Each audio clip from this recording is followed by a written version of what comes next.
En 2024 tuve la fortuna de salirme de mi zona de confort dentro de la literatura, expandiendo mis horizontes hacia otro tipo de estilos.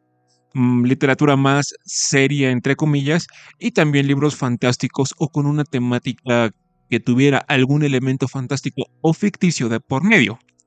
Me llevé muchas buenas sorpresas el año pasado, pero también me llevé unas decepciones y unas pérdidas de dinero y de tiempo que dije, ojalá nunca hubiera leído este libro. Es por eso que les voy a mostrar las peores lecturas. Tengo que hacer una mención especial para un libro que honestamente lo intenté leer unas 4 o 5 veces. En todas esas ocasiones no pasé de la página 200.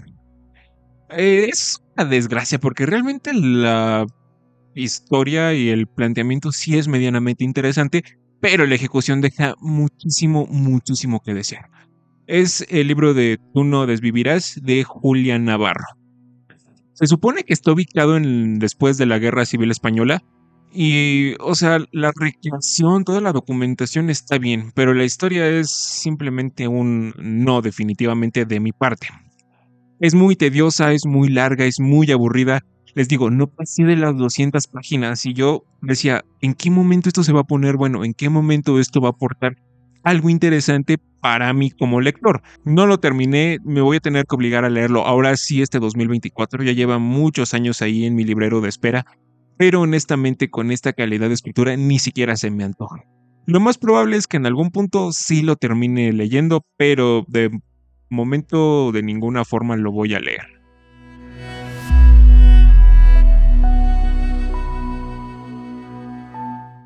Como puesto menos peor, tengo un libro que realmente sí me gustó, pero tenía varios peros con los personajes. Elena Ferrante con La vida mentirosa de los adultos. El libro es interesante, sí, créanme, sí lo es, y está muy bien ejecutado y tiene partes bastante bellas relacionadas con la madurez. El detalle es que el personaje de la tía Victoria es súper castroso. Es el peor personaje que yo haya podido encontrarme dentro de este libro y el personaje que me hacía replantearme varias veces si realmente lo quería leer o si lo estaba disfrutando. Digo esto porque realmente su personaje no me resultó algo interesante. Era más que nada como que todos son estúpidos menos yo. Todos son imbéciles menos yo. Y sí se llegó a ser un poco bueno, no, muy pesado y muy denso para mí. Después en algún punto Giovanna le pasa algo similar y realmente sí lo disfruté, pero es el que menos peor le fue este año dentro de las peores lecturas que tengo de este 2024. Pero creo que sí es un libro que vale la pena leer, es un libro interesante, es un libro que nos cuenta muchas cosas respecto a la madurez, al crecimiento sexual, al crecimiento físico e incluso el crecimiento emocional de las mujeres y esa transición de pasar de ser niñas a ya consolidarse como unas mujeres adultas. Este es un libro que sí vale la pena, pero si no fuera por la tía Victoria y a veces por una que otra cosita que hace Giovanna, sería un libro perfecto.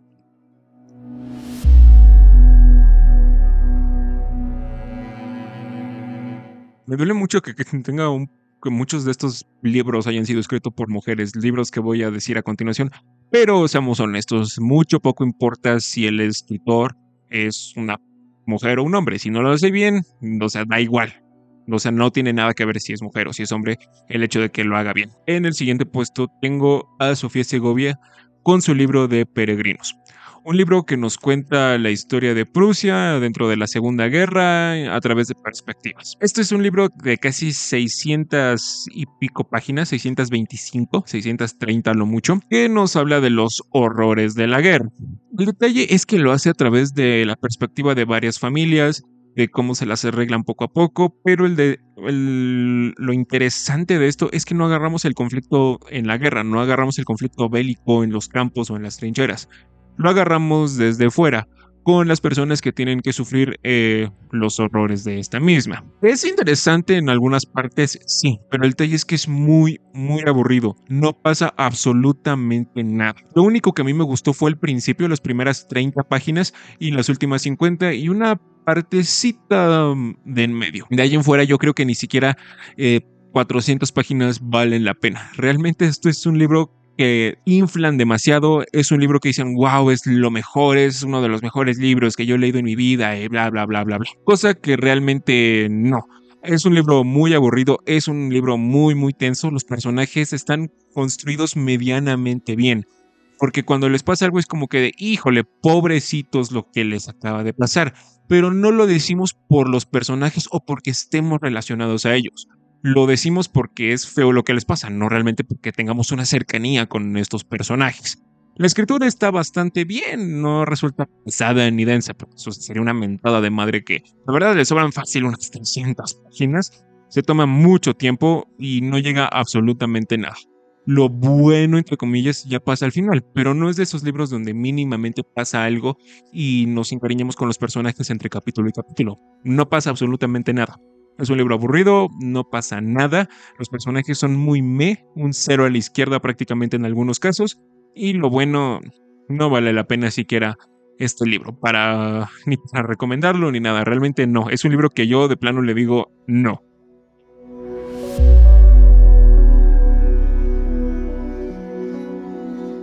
Como penúltimo lugar del segundo peor libro que leí, tengo un libro que es una edición muy bonita, o sea, La vida invisible de Adi Lagu.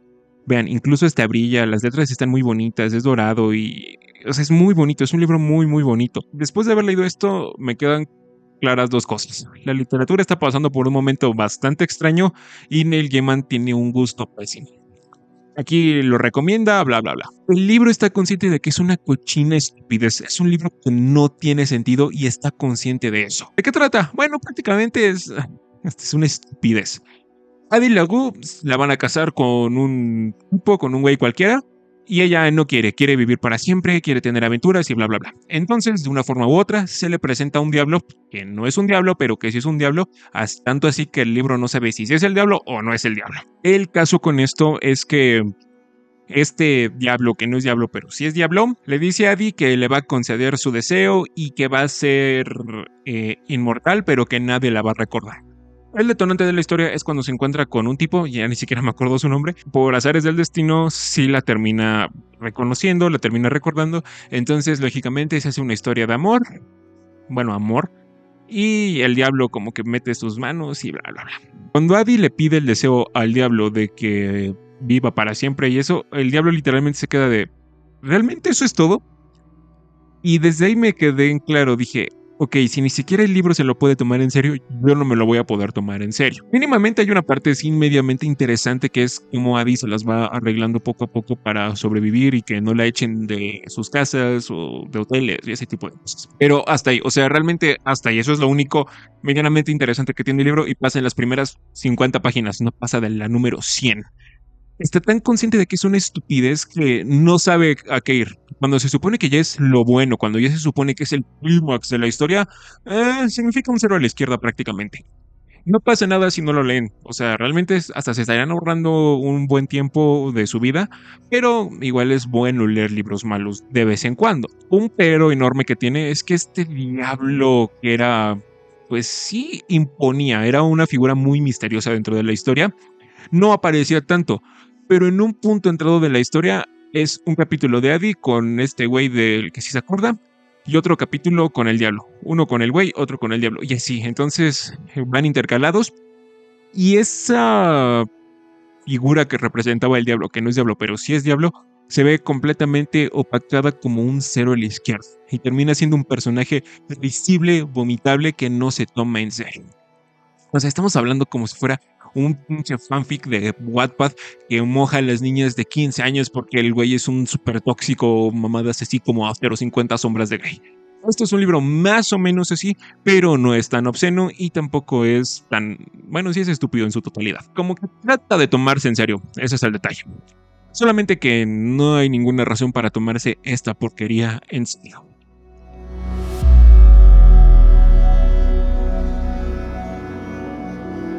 el peor libro que leí en el 2024 se lo lleva uno de mis escritores favoritos y no tan favoritos, a un escritor que le tengo mucho odio, que le tengo mucho resentimiento, pero que también lo admiro mucho. A veces escribía unas bestialidades preciosas y a veces escribía jalada y media. Este fue su último libro y por desgracia es una estupidez en toda la expresión de la palabra. Por no decir que desperdicia la mejor idea de todos los tiempos, superando a George R.R. Martin en cuanto a fantasía, a J.R.R. Tolkien, a Brandon Sanderson y a muchos otros en el concepto de su idea. Caballeros medievales montándose en pinches dinosaurios. Es la mejor idea de todo el mundo y el que diga que no, que me diga dónde y... Pero por desgracia, Víctor Milán la ejecutó de una forma pésima, terrible y asquerosa. La princesa de los dinosaurios es el peor libro que yo leí este 2024. Y es que nada más vean esta belleza de portada. O sea, tenemos un caballero medieval montando en un dinosaurio. O sea, ¿qué más podíamos pedir? Ok, ni siquiera sé por dónde empezar con la cochinada que resultó esto. El hecho de que Milán haya querido mezclar el inglés, el francés, el italiano, el alemán dentro de un mundo fantástico no sonaba para nada mal. Algo como Bastardo sin Gloria, pero con fantasía. Sonaba bien, no lo voy a negar. Pero no respeta las reglas ortográficas, no respeta las reglas de pronunciación y termina siendo un cagadero en todos los idiomas. No sé cómo decirlo, porque nunca me había topado de que mezclaran el inglés con el español, pero de una manera tan absurda, tan burda, que no resultara ingenioso, que resultara tonto, que diera pena. Por no decir que los dinosaurios están relegados a un cero a la izquierda. O sea, los dinosaurios ni siquiera aparecen. No tenemos batallas épicas, no tenemos batallas colosales de dinosaurios peleando contra otros. En vez de eso tenemos secuestros de princesas que pasan en las primeras 5 páginas y que se supone deberían tener un peso dentro de la historia. El detalle es que pasa demasiado rápido que no tiene un peso. El hecho de estar casi 300 páginas con Jaume fue interesante, pero el detalle es que su trama era demasiado aburrida que a pesar de que el que estuviera medianamente interesante, la ejecución lo hacía somnífero y aburrido a más no poder. No sé cómo pude terminar este libro. Y al final hay una parte donde Caril y Rob se agarran a madrazo limpio con unos ninjas, o sea, caballeros medievales peleándose con ninjas. No sé si históricamente sea correcto, no sé si siquiera haya podido pasar, pero, o sea, más que rozar en lo fantástico, en lo asombroso, roza en lo estúpido, en lo descerebrado, en algo que dices, qué dinomamada acabo de leer. Y sí, prácticamente es eso. La escritura es floja, los personajes son flojos. No sabía a qué quería llegar exactamente con este libro, Víctor Milán. Lo que me duele es que tenía un potencial enorme para los siguientes libros. Porque en una parte de este libro al final aparece un dios, una diosa, no me acuerdo qué era, pero tiene alas de dinosaurio incrustadas a sus cuerpos. Y para mí eso fue una cosa súper mágica. Eso me abrió los ojos de una forma que dije, wow, qué desperdicio del libro es La princesa de los dinosaurios. Queriendo todo, todo, todo para destronar a Brandon Sanderson, a George R.R. Martin, a Tolkien, a J.K. Rowling, a cualquier escritor de fantasía. Víctor Milán lo tuvo todo y no lo supo aprovechar y terminó siendo una porquería de trilogía. Lo único rescatable de esta trilogía es el segundo libro por la cantidad de batallas y porque sabe mezclar bien los elementos fantásticos con los dinosaurios en una época medieval. Pero esto de aquí ni siquiera se acerca a ser entretenido, no tiene madrazos, no tiene nada que lo haga disfrutable.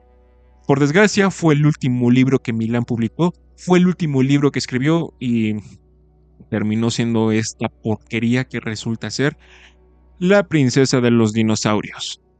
Bueno, estos fueron los peores libros que leí el 2024.